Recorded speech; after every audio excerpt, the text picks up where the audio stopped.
Today it was my turn to choose a story to read to you.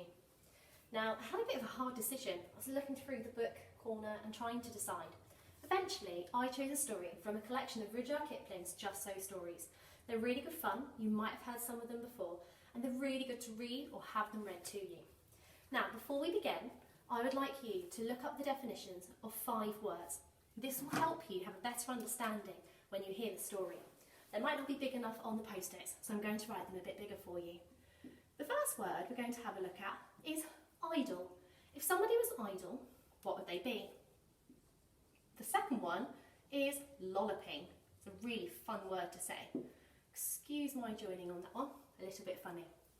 The ing gives you a bit of a clue as to what type of word that might be. The third word is palaver. Palaver has 2 meanings, and it will probably be the second definition that we need to think about for the story. The fourth word is plough. Plough.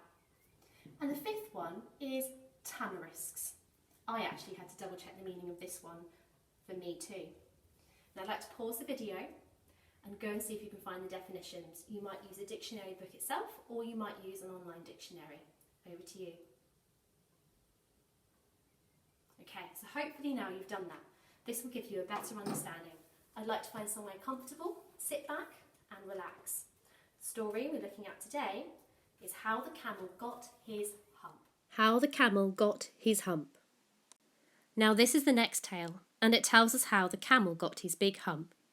In the beginning of years, when the world was so new and all, and the animals were just beginning to work for man, there was a camel, and he lived in the middle of a howling desert, because he did not want to work, and besides, he was a howler himself, so he ate sticks and thorns and tamarisks and milkweed and prickles, most excruciating idle, and when anyone spoke to him he said, "Humph," just "humph," and no more. Presently the horse came to him on Monday morning with a saddle on his back and a bit in his mouth and said, "Camel, oh camel, come out and trot like the rest of us." "Humph," said the camel, and the horse went away and told the man. Presently the dog came to him with a stick in his mouth and said, "Camel, oh camel, come and fetch and carry like the rest of us." "Humph," said the camel, and the dog went away and told the man. Presently the ox came to him with the yoke on his neck and said, "Camel, oh camel, come and plough like the rest of us." "Humph," said the camel, and the ox went away and told the man. At the end of the day, the man called the horse and the dog and the ox together and said, 303, I'm very sorry for you, with the world so new and all, but that humph thing in the desert can't work, or he would have been here by now, so I'm going to leave him alone, and you must work double time to make up for it." That made the 3 very angry, with the world so new and all, and they held a palaver and an indaba and a panchayat and a powwow on the edge of the desert, and the camel came. Chewing Milkweed, most excruciating idle, and laughed at them. Then he said, "Humph," and went away again. Presently there came along the djinn in charge of all deserts, rolling in a cloud of dust. Djinns always travel that way, because it is magic. And then he stopped to palaver and powwow with the 3. "Djinn of all deserts," said the horse, "is it right for anyone to be idle, with the world so new and all?" "Certainly not," said the djinn. "Well," said the horse, "there's a thing in the middle of your howling desert, and he's a howler himself, with a long neck and long legs, and he hasn't done a stroke of work since Monday morning. He won't trot." "Whew," said the djinn, whistling. "That's my camel, for all the gold in Arabia. What does he say about it?" "He says, 'Humph,'" said the dog, "and he won't fetch and carry." "Does he say anything else?" "Only 'humph,' and he won't plough," said the ox. "Very good," said the djinn. "I'll humph him if you will kindly wait a minute." The djinn rolled himself up in his dust cloak and took a bearing across the desert and found the camel most excruciatingly idle, looking at his own reflection in a pool of water. "My long and bubbling friend," said the djinn, "what's this I hear of your doing no work, with the world so new and all?" "Humph," said the camel.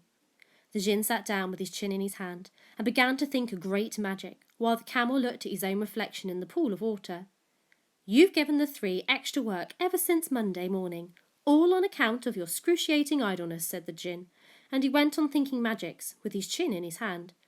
"Humph," said the camel. "I shouldn't say that again if I were you," said the djinn. "You might say it once too often. Bubbles, I want you to work."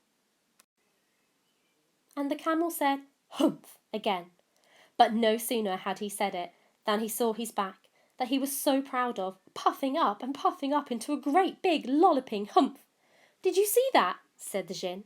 "That's your very own humph that you have brought upon your very own self by not working. Today is Thursday, and you've done no work since Monday when the work began. Now you are going to work." "How can I," said the camel, "with this humph on my back?" "That's made a purpose," said the djinn, "all because you missed those 3 days. You will be able to work now for 3 days without eating, because you can live on your humph, and don't you ever say I never did anything for you. Come out of the desert and go to the 3 and behave. Humph yourself."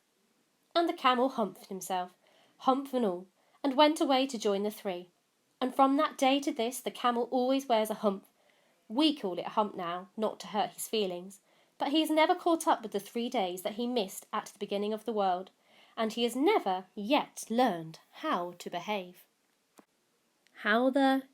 Is it working? So he ate sticks and thorns and tamarisk and milkweed and pickles. At the end of the day, the man called the horse and the dog and the ox together. That made the 3 very, very, and only one, very angry.